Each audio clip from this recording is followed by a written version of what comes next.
Hi you guys, what is up? Welcome back to my channel. Welcome to a new fall video. I am so excited about this one. Huge shout out to a subscriber. She actually DM'd me, I'll put the DM right here. Got me thinking of all of the things I do to not only just get in the fall spirit, get in the fall mood, but to also romanticize fall, and then also doing it on a budget, because I feel like seasons can truly be as, I guess, like consumerism heavy as you make them, or finding like creative ways to enjoy the seasons without feeling like you have to spend a lot of money. I don't really know the official name for this video yet, but it's basically gonna be my like ultimate guide to romanticizing fall on a budget, getting in the fall spirit, getting in the fall mood. And I posted on my story asking if you guys would be interested in this kind of video, just because I wasn't really sure if anyone even wanted to see this, just because I feel like there's already so many videos out there on TV shows and movies and books to read, and I wanted to make this obviously like unique and not just repetitive. Probably never gotten that many DMs before, like replies back to a story. So many of you guys were like, oh my gosh, we would love to see this. So a crispy early fall morning before work, and we're gonna go through all of the things I do to romanticize fall on a budget, all of my book recommendations,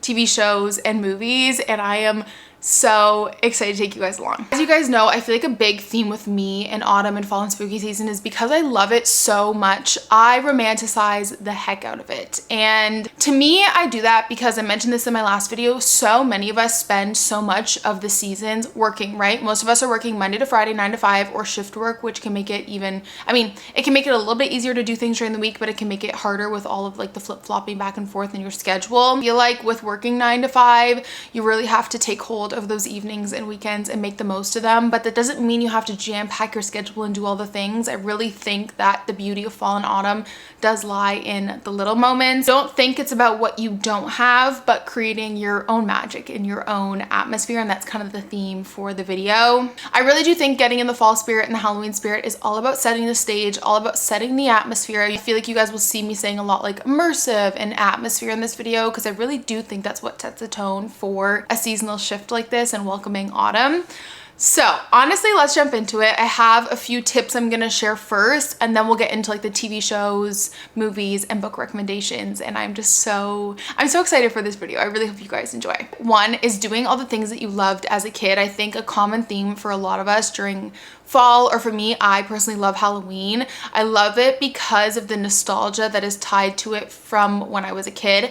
My mom is like the witchiest girl ever. She loves Halloween. It was always like spooky season in our house. It wasn't fall and pumpkins. It was like witches, scary movies, and I think part of the reason why I love Halloween so much is because of how magical my mom made it for us as a kid. I obviously love my dad, but my dad is not a holiday person, so this is no hate to my dad, but my mom really did make the magic for us during Halloween. One way I do think that helps me the most getting in the mood and getting in the spirit is leaning into those things that I loved doing as a kid to celebrate fall and Halloween.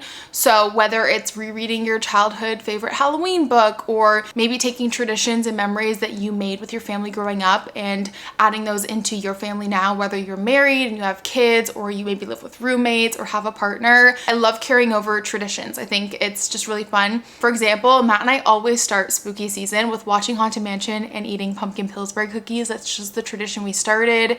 And to me, traditions, once again, kind of link nostalgia and childhood, and so that always gets me in the spirit. And then also things, you know, like carving pumpkins, or even just going out for a walk on Halloween and seeing kids trick-or-treating. I mean, that's more towards the end of the season, but doing all the things that you loved as a kid is a great way to kind of like get that nostalgia feeling. And I think the same kind of applies for Christmas too, right? A lot of us loved Christmas and the nostalgia it gave us as a kid, so recreating those things that you love about it can really help you get in the spirit. Next is to immerse yourself. I have a lot of tips for this, but I think that immersing yourself in the season is one of the biggest ways to get in the mood and get in the spirit. I was kind of reflecting about why we yearn for the feeling of holidays and seasons that we had as a kid. And I think it's because, for me at least, for Halloween and fall, and some people will probably feel like this about Christmas, I wrote down it was so much easier to feel the magic when we were kids because we took the time to listen and really feel it. Slowing down and just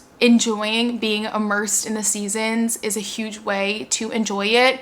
And this is something that is pretty much completely free to do, and going for a walk with a good soundtrack on, that's like one of my favorite ways to really like immerse myself. I love listening to the Harry Potter soundtrack, the Addams Family soundtrack. Honestly, you can just look up like Halloween instrumentals, The Great Pumpkin, Charlie Brown. Going for a walk, maybe finding a new trail to check out, especially when the leaves start to change. Matt and I love going on the same walk every single night because every few days we get to see more leaves changing colors, and it's so beautiful to see. I stop and take a picture of the same tree once a week just to kind of see its progression throughout the season. So that is one of my favorite ways to kind of like immerse myself in the seasons. I also love ambiance music. You guys know I have it playing pretty much all the time in the house, and we have a Google Nest Hub, I think it's called, in the kitchen. I'm not saying you have to go out and buy a Google Nest Hub, but if you have one, I feel like a lot of people don't know that you can play from the YouTube app on your phone. So I always have ambiance music going when I'm in the kitchen cooking or making coffee in the morning. That always sets the tone for the day. So many like fall jazz coffee shop playlists, Halloween spooky pumpkin ones, and then of course it can also play shows and movies. And so I honestly love, I have Scooby-Doo on probably almost every day just because that is something that once again brings me back to my childhood, and it just makes me feel cozy and warm inside. So whenever I'm baking or cooking dinner, I love to have Scooby-Doo playing on the Google Nest Hub or whatever that thing is called. I also love immersive reading. There's two ways to do this. Immersive reading can mean reading the book and listening to the audiobook at the same time. For me, immersive reading really is having a playlist on with like noise canceling headphones while I'm reading. So I'll typically do like a dark academia playlist. It's usually instrumentals because I can't really listen to music with words when I'm reading. Most of the times the book you're reading, you can always look up a playlist, and odds are 90% of the time someone has made a playlist about it. Really makes me feel like I'm in a gothic old library. Dark academia vibes. It's really great. Let's talk all things decorations. I just want to say, decorations do not have to be anything crazy. I say this in almost every video, but I think it's important to note for a lot of people, they have accumulated decorations over the years. I know when I first moved out, I was so excited to decorate that I went and blew a couple $100s on decorations just because I wanted my house to be filled with decorations, and I didn't really take the time to curate and collect things that I loved. And so I ended up donating most of it the next season because I didn't really love it. I was just buying it to decorate my house. It's really important to remember too that I've been living on my own for almost 5 years now, like living with Matt, not my parents' house. And I have been collecting Halloween decorations for almost 5 years now. Every year we kind of add a few little things to the collection, but we have a pretty good core group of Halloween decorations and very like timeless, vintage, classic pieces. So I just want to remind you guys that most people that you see online decorating have been accumulating a collection over the past few years. But if this is like maybe your first year that you've moved out or you're wanting to decorate, I do have some tips for you guys. Thrifting. I filmed a whole thrift with me for fall video. I feel like as long as you start somewhat early and maybe make it a habit of going like once a week to your local thrift store, you can definitely find some good fall and Halloween decorations. Also asking in your Buy Nothing group on Facebook, I have been able to give away so many decorations that I haven't used on there, so it's always worth asking if anyone has any extra decorations. You can even just decorate with items that accentuate fall, which to me is things like candles. I found some really beautiful amber votives when I was thrifting, and I love them because they're not like in your face Halloween, right? It's not like a ghost candle, but I think anything with like an amber hue like this candle here, even if it doesn't smell like fall, is a great way to accentuate the season. There are also so many fun DIYs that you can do if you look on Pinterest. Pinterest is so great for that. I saw this really cute ghost one where you basically take an old book and you make a little like ghost banner with like book pages. I thought that was super cute. I actually just did a DIY where I printed a piece of sheet music and then I put some bats on it. Speaking of frames, getting prints off of Etsy is one of my favorite ways to decorate. You're not buying like just a Halloween sign. A lot of us tend to have frames maybe up already in our house. Maybe you just have some laying around, and it's so easy to just change out the print during the seasons. I actually just did the one in our coffee bar. I had like a nice landscape for spring and summer, and then I just changed it out for a cute little ghost print that I found on Etsy for like $2. And then I got it printed at Walmart for like $3 and I already had the frame. So that is a really great way to decorate as well. Etsy has so many for whatever you're looking for, whether it be like fall landscape, ghost, witches, bat, quotes, they have it. I love Etsy so much, and their prints are usually really affordable. If you do want to decorate with something that is a bit more like Halloween themed, bats are the way to go. I got a pack of 100 bats off of Amazon for $9, and they're just so cute. You can put them over a mirror, you can put them over a print. I think they're just like a nice little, almost minimal in the sense that they're just like black bats. They don't really have anything to them. They go with any color room, any space, any print, any painting you put them on. I love bats. They're probably one of the most affordable decorations that you can get. And another tip that I have too is don't be afraid to move things around. I do this all the time, and maybe no one's noticed, or maybe people notice and they don't say anything. If you are on a budget and you end up buying one fall candle, girl, carry that candle around the rooms with you. That's okay. Like, no one is judging you. I have one fall candle that I really, really love. It's this one. It's the chai one. And so I literally, depending which room I'm in, I carry it around with me. Like, there's like, who cares? So right now I'm sitting in here, so it's under this candle warmer. Then when I'm working later, it'll be in my office with me. And then, you know, when I go to bed, I like to have a candle going when I read. So like, I just carry the candle around the house. There's no shame in doing that. You don't need to have 100 different candles if you don't want to. I'm really picky, and I don't like pumpkin spiced scented candles. I like more of a manly or clean smell, which is really hard to find in the fall. So I have 2 core candles that I literally just rotate around the house with me. Same goes for decorations, right? If you can only buy a few decorations, don't be afraid that if, you know, you feel like you need some fall vibes in your office, take those few decorations you have in your living room, bring them in your fall office, bring them in your bedroom, wherever it may be. Don't be afraid to just move things around and move things with you throughout the day. Also, things like changing your screensaver on your phone or your laptop, that's a really fun, easy way to decorate, and most of the time, 99% of the time, you can find a free one on Pinterest. Next is my favorite thing, which is romanticizing the little moments. You guys know I'm a big fan of this, especially in the fall and autumn season, and that's just because we spend so much of it working or at school studying that you really have to enjoy those little pockets of time that you have. I feel like I tend to kind of like romanticize fall the most on work days. I love this candle warmer so much. I don't know what it is. The one in my office is more of an amber tone, which I think is more cozy fall vibes, but these are amazing. Timers, I think that the hue they give is just very cozy, great for fall. Almost always on sale on Amazon for like $30. And if I could like recommend one piece of decor in your home, I love our candle warmer so much, especially having one going in my office. Not only does it make the room smell nice with your candle, but it also kind of has that lamp vibe, but it's not a really big lamp, so it's not overpowering during the workday. I also, once again, just love having ambiance music on in the background while I work, or I'll have like a movie or TV show on. I love splurging on fancy coffee creamer and cold foam. In my last video, I finally found the pumpkin cold foam at the grocery store, and things like that I love to have during the fall season. I think that to me, I relate pumpkin and anything pumpkin tasting to fall like most of us do. I just love it as a little treat. We live in a small town. We don't really have any coffee shops near us. I'd way rather splurge at the grocery store and buy a bit more of an expensive coffee creamer or cold foam and be able to enjoy that as a little treat at home. I love having fancier coffee. I feel like in the fall and autumn, or even like we bought like a $30 milk frother off of Amazon, and it is the best thing ever because it just froths a little milk in the morning and I make a little cappuccino and experimenting with coffees and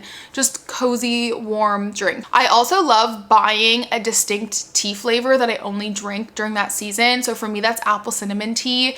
Once again, very fall flavors, but just having a tea that you correlate to the fall. Like for me, when I drink apple cinnamon tea, I just think of fall and autumn, and it just makes me so warm and cozy inside. I love having like a distinct tea flavor that I only drink seasonally. And then also simmer pots are really fun. I love doing simmer pots when we have things that are about to go bad. Great way to use things up, make your house smell nice. You can reuse them, and there's so many different ones that you can find online. Love, you know, doing soup. I have like frozen soup that Matt bought. That's like a fun way to spice up your work day and really just like romanticize your work lunch. Tip is trying new things out. There's something about fall where I just like want to bake. I want to try new recipes. I just want to be at home. I'm a very big homebody and introvert, and so I think fall especially, it's so much more normal to just like sit in your house and relax and watch scary movies and make meals at home. And let me tell you, I love that. And there's something about the fall to me that I just always want to try new recipes and new things. One great thing about TikTok and Instagram is there are always so many ideas out there, whether you're looking for a new soup to try, a new cookie to bake, a new coffee recipe, One thing I wanted to do this year was to make a list of like different foods we wanted to try, like almost a fall food bucket list, whether it be a new type of soup or a stew or making a roast, and just kind of, once again, romanticizing eating at home, because obviously going out to eat is so fun, but at least in Canada it's gotten so expensive that we would rather spend a bit more on our groceries and make fun meals at home together and just have spontaneous date nights at home. I just think it's so fun, and it's one of our favorite ways to kind of enjoy the fall season without kind of breaking the bank. For example, on Sunday, Matt made this super yummy like pork roast stew. It was so good in the slow cooker. It was just like the perfect fall cozy evening dinner. Also, taking your favorite cocktail and making it fall themed, that's a really fun way to do something at home. I got apple cider at the grocery store the other day for $4, and odds are most of the time we have like our bar ingredients at home, or most people do, I'm assuming. And so, you know, you could do like an apple cider margarita, an apple cider spritz. You could also do cider mocktails if you don't drink, with some ginger beer. So many ways to try new things out. Maybe add some cinnamon or some pumpkin to a cocktail and just get creative and fun. I also think that taking day trips kind of goes along with trying new things, and it doesn't have to be something that breaks the bank. We honestly love just walking around and exploring small towns. We'll usually get a coffee. We don't really do much shopping. We just love to honestly take in the atmosphere and the place that we are. I feel like sometimes change of scenery is enough and you don't have to spend a ton of money when you go on a day trip. And if you live in the Ottawa area, there are so many small towns. Same thing with like the GTA, or really wherever you live. There are probably so many cute little quaint small towns around you to explore. Off the top of my head, we've got Merrickville, Perth, Almont, Westport, Brockville, Kingston. Like there are so many places to just like take in fall, walk around. We love Kingston in the fall. That's a great day trip. And like I said, we always, you know, drive, take the scenic route, look at the foliage, grab a coffee, maybe walk around, do some thrifting, go to some bookstores, getting a postcard to commemorate it, or doing like a junk journal spread. I really do think that taking a day trip somewhere new, especially in the fall with all the leaves changing, is so much fun to do. And like I said, it can be as budget friendly or as much money as you want to spend as you make it. Okay, and the last tip that I have is to lean into cozy hobbies. Something about fall for me, I love a good cozy hobby, and there are so many. This kind of goes to my last point too, of maybe trying something new, finding maybe a puzzle. There's always so many puzzles at the thrift store. You can always ask on the Buy Nothing. Marshall's TJ Maxx has puzzles for a great price. I think a puzzle and a hot cup of tea make the perfect Saturday afternoon activity on the weekend. Maybe if you're into a certain cozy hobby, trying something new. So for me with gaming, I obviously love very action-packed gore games. If I'm being honest, I have really struggled to be a cozy gamer. I'm not like an Animal Crossing, Stardew Valley, Disney Dreamlight Valley kind of girl. I'm like a Red Dead Redemption, Halo, Fallout girl, but I'm trying to find new genres of games that I enjoy playing. I actually just downloaded one. I don't remember what it was called, but it was basically like a mom and daughter road trip. It's like a mystery, but it takes place during the fall, and I'm honestly having a ton of fun with that. It's not a game I ever thought I would like, but I downloaded it because it was on Game Pass, and I'm actually quite enjoying that. So maybe trying out a new genre of whatever cozy hobby you like. That also goes for reading too. We try out a new genre. Last fall, I discovered that I love graphic novels, specifically during fall and autumn. But yeah, walk around your local library or maybe a bookstore if you have like a gift card or something,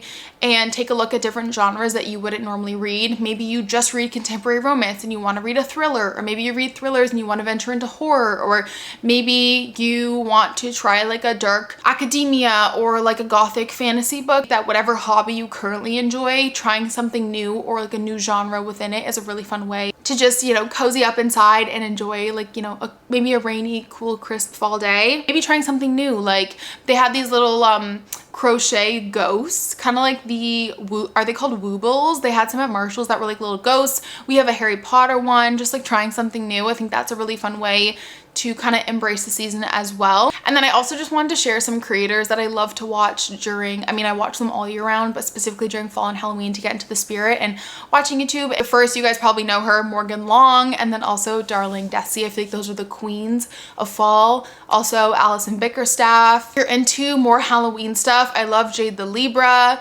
The book Leo makes really great book content, but specifically during fall and autumn. obviously my girl Cozy K. I love her so much. She's just such a cozy gal all year round, but specifically during the fall and autumn. I love her content. I just found this creator the other day. Her first name is Chi, and so her videos have been such a warm, cozy hug. Oh my goodness, she's been creating the most amazing fall and autumn vlogs, so definitely go check her out. And then lastly, I also just found Locke's Library, and she creates book content, but she's been doing a ton of like fall cozy reading vlogs, which are great this time of year. Some of my favorite creators over on YouTube. And then let's go over movies and TV shows to get you in the fall spirit. I tried to include shows and movies that I'm sure you guys know of, but they're not the ones that I feel like come to mind or are always in recommendation videos.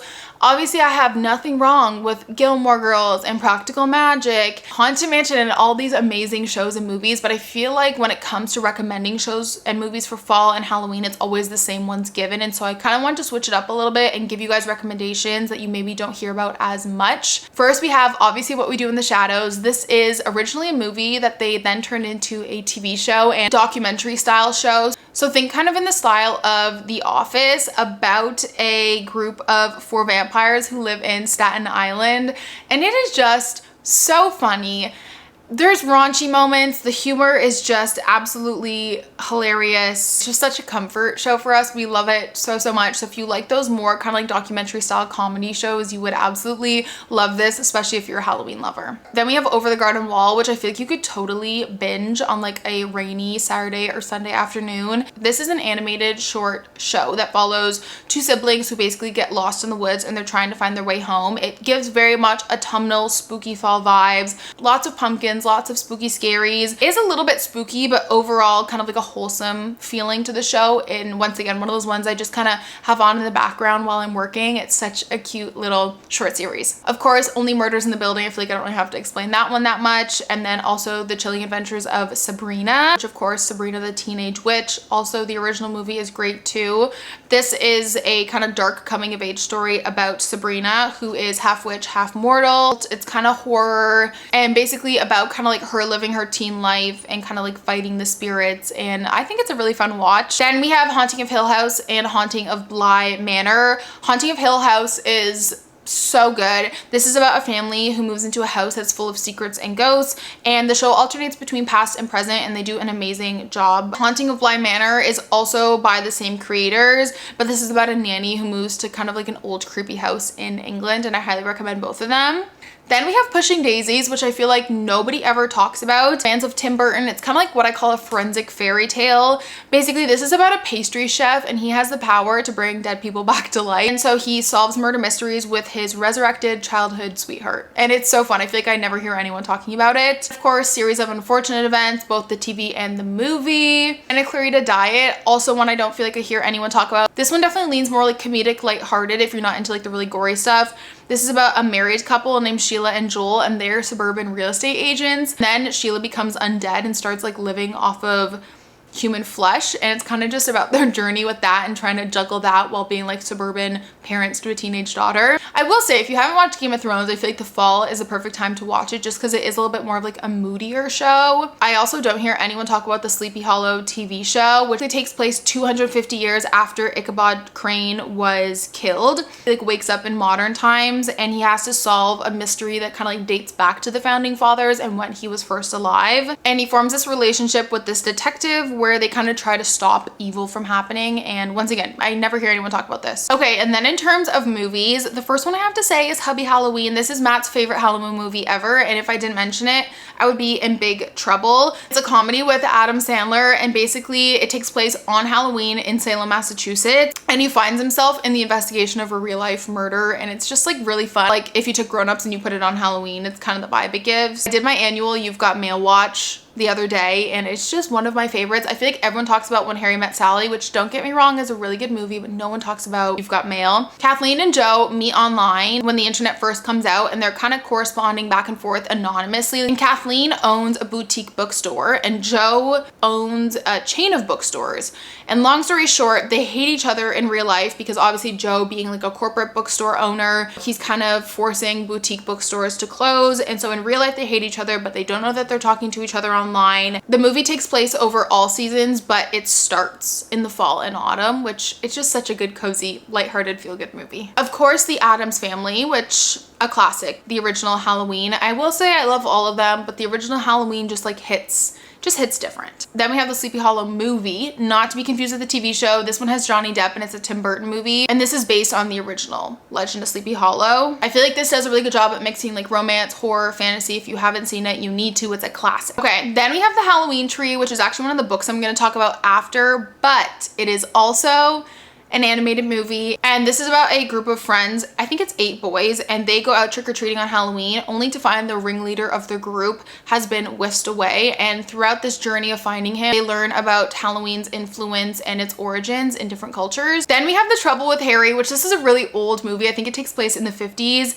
and it's basically a dark comedy that takes place in autumn in Vermont, so it just really gives good cozy vibes, perfect with a glass of wine on a Saturday night. And then of course we have Autumn in New York, which the title is pretty self-explanatory. This follows Will, and I think he owns a restaurant in New York, and he is, I think, pretty close to 50, and he's kind of like this playboy. He hasn't been able to settle down, and then he meets this girl named Charlotte who is literally half his age. I'm pretty sure she's like in her early 20s, and she's just like getting out there and trying to become an adult. And obviously this takes place during autumn in New York. So those are some of my favorite movies. Of course, I love all the classics as well, but I wanted to give you guys a list of some that I feel like I never hear anybody talk about. I just brought my big stack of books over. I've separated them all. I've really put a lot of time and effort into my Halloween book recommendations or fall spooky season book recommendations. So I have a pile of what I would consider like my classics, and then I have a pile of more YA leaning books, and then graphic novels, because like I said, I really got into graphic novels last year during the fall and autumn season. So I'm gonna make this as quick as I possibly can, just because I have a lot of books to share with you guys. I'm gonna try and do a 1-sentence, 2-sentence max for each book. Okay, let's start with graphic novels, because I have 4 of them. And like I said, if you're not into graphic novels, please give like fall, autumnal, Halloween ones a try, because they're honestly so cozy. Even if you don't read, I think this would be a great place to start and just like get in the fall spirit, just because of obviously the illustrations. So the first one is Witches in Brooklyn, and this follows Effie. She is 11 and her mom passes away, so she goes to live with her 2 aunts who she knows them as working as acupuncturists and herbalists, but actually she comes to realize that they are witches, and then she discovers that she has magic as well. And I feel like this is a good kind of magical realism, little tiny twist of magic graphic novel. And I believe this one is a series, but I've only read the first one. And we have the Seance Tea Party, which if you liked the Tea Dragon books, you would really love this, because I feel like they're kind of in the same style. This follows Laura, and Laura loves all things spooky, so she decides to hold a seance in her house, and she meets Alexa, who is the ghost that is haunting her house. And this book definitely, I would say, is more geared towards like younger kids, because it has a deeper meaning, navigating the fear of growing up and letting that go. And it has some good spooky vibes. Pumpkinheads, this was one of my favorites. This follows 2 seasonal best friends, and what I mean by that is every autumn they come together to work at the pumpkin patch, and then after Halloween they go their separate ways, and then they're reunited every September. They're seniors this year, so it's their last year working at the pumpkin patch.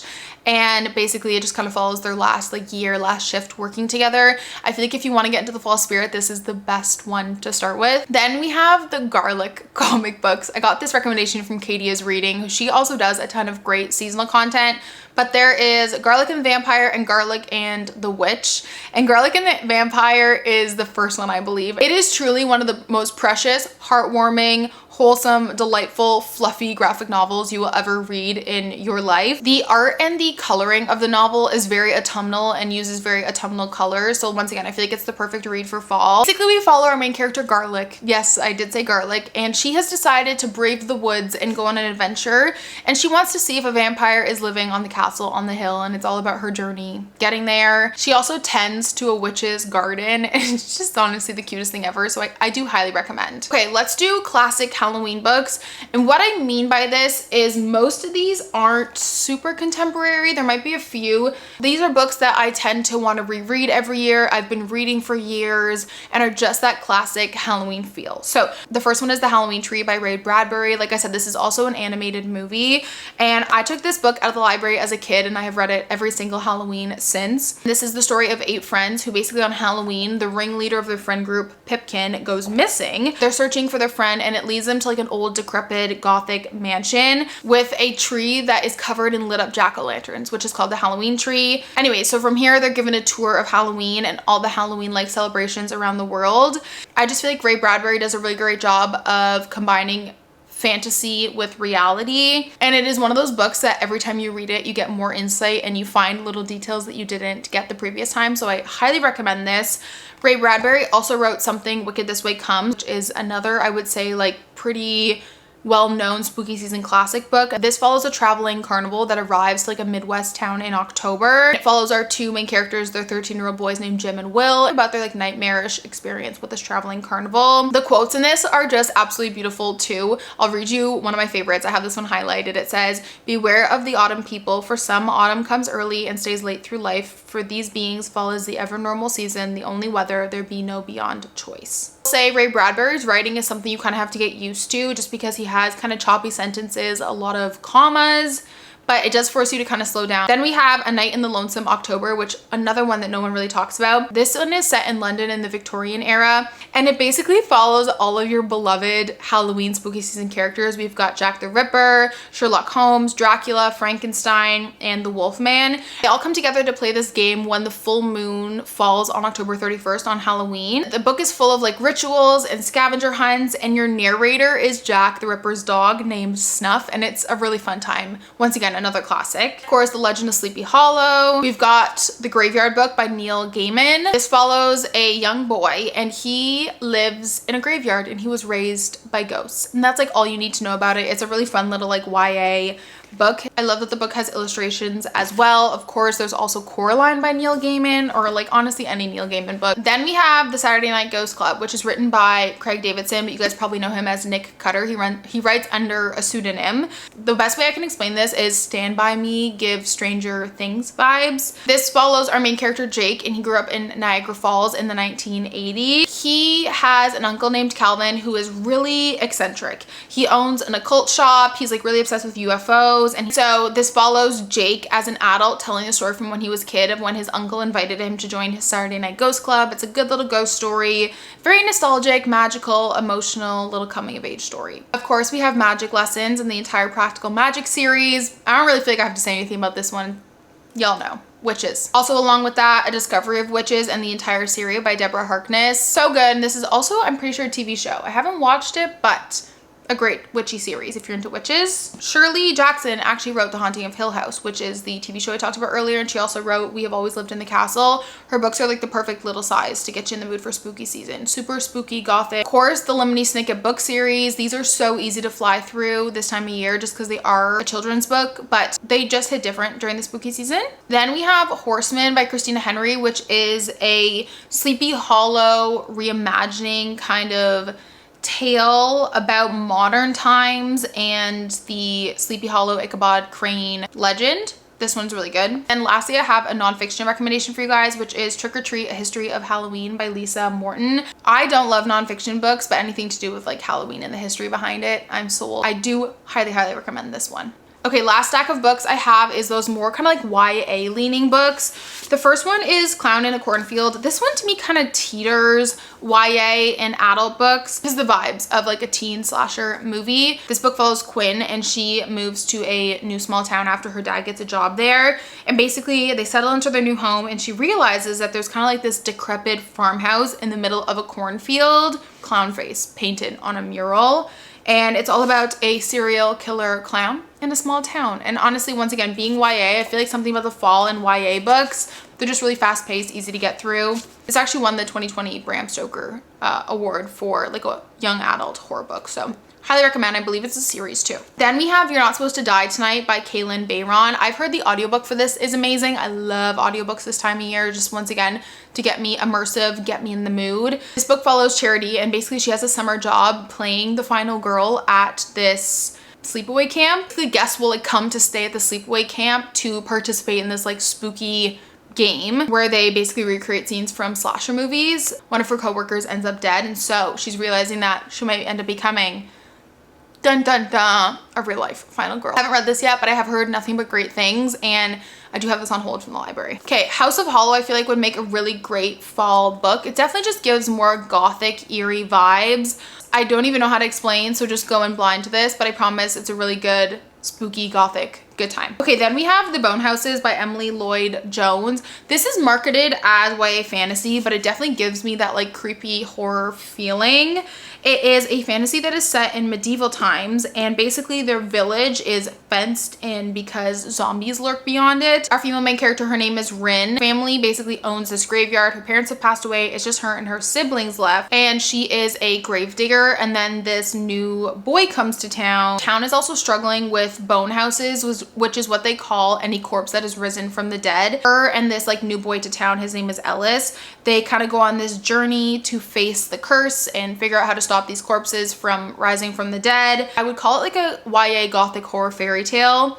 And I feel like no one ever talks about this book. Okay, I have not read the Mary Shelley Club, but I have heard great things about it. It basically follows our main character, Rachel, and she's like obsessed with horror movies, obsessed with serial killers. She's seen as the weird girl at her school because she kind of goes to this preppy Manhattan school. This was described as Karen McManus meets Scream, which I love both of those things, so I feel like this would be a really good book. Ends up getting recruited by the Mary Shelley Club. Obviously, Mary Shelley wrote Frankenstein, and this is kind of like a mysterious society of people who like to orchestrate fear in other students. Also sounds very spooky season. We have The Hazelwood by Melissa Albert. The cover to this is absolutely stunning. This follows Alice, and Alice is a little bit of a weird gal. Her grandmother dies, and her grandmother was the author of like a cult classic of really creepy fairy tales. Then her mom gets kidnapped, and in order to save her mom, she has to team up with one of her classmates who is like obsessed with her grandmother's books, which she was like, I'm never gonna be friends with someone who's obsessed with my grandma. Like the fans, they're weird and all that stuff. Then the two of them go to Hazelwood to try and save her mom. Lastly, we have Anna Dressed in Blood, which this was such a fun book. I picked this up last fall, not knowing anything about it, and I had so much fun reading this.